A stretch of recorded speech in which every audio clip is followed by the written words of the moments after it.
So the stream got interrupted a few minutes ago, and I am going to run some Ethernet through the house so that I can do this without having to rely on Wi-Fi. But in the meantime, I'm going to finish chapter 2 of this story because that seems like the thing to do, yeah. So backing up to the bit where it cut off.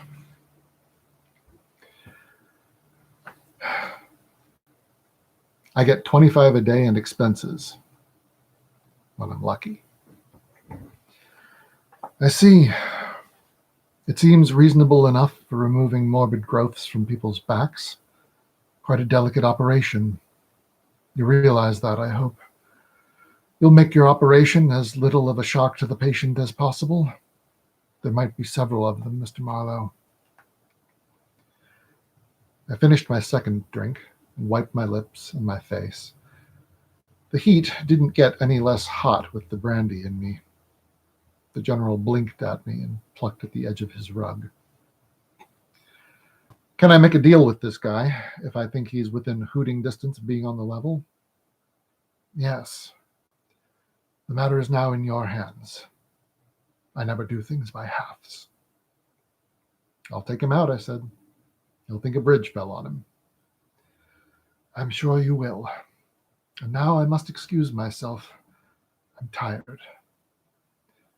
He reached out and touched the bell on the arm of his chair. The cord was plugged into a black cable that wound along the side of the deep, dark green boxes in which the orchids grew and festered.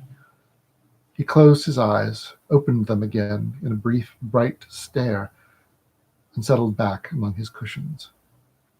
The lids dropped again, and he didn't pay any more attention to me. I stood up and lifted my coat off the back of the damp wicker chair and went off with it among the orchids, opened the 2 doors and stood outside in the brisk October air, getting myself some oxygen. The chauffeur over by the garage had gone away. The butler came along the red path with smooth, light steps, and his back as straight as an ironing board. I shrugged into my coat and watched him come. He stopped about 2 feet from me and said gravely, Mrs. Regan would like to see you before you leave, sir. And in the matter of money, the general has instructed me to give you a check for whatever seems desirable. Instructed you how? He looked puzzled. Then he smiled. Ah, I see, sir. You are, of course, a detective. By the way, he rang his bell. You write his checks. I have that privilege. That ought to save you from a pauper's grave. No money now, thanks. What does Mrs. Regan want to see me about? His blue eyes gave me a smooth, level look. She has a misconception of the purpose of your visit, sir. Who told her anything about my visit? Her windows command the greenhouse. She saw us go in. I was obliged to tell her who you were. I don't like that. His blue eyes frosted. Are you attempting to tell me my duties, sir?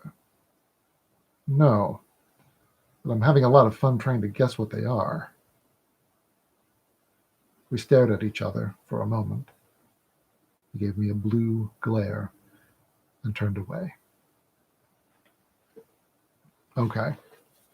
Now that was chapter 2. And my apologies again for relying on Wi-Fi too excessively for the first portion of this. As growing pains go, I suppose I could do worse. So I'm going to stop this and upload it.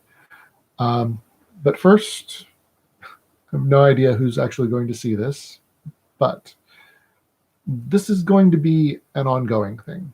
I am aiming to make a practice of doing regular Sunday night readings.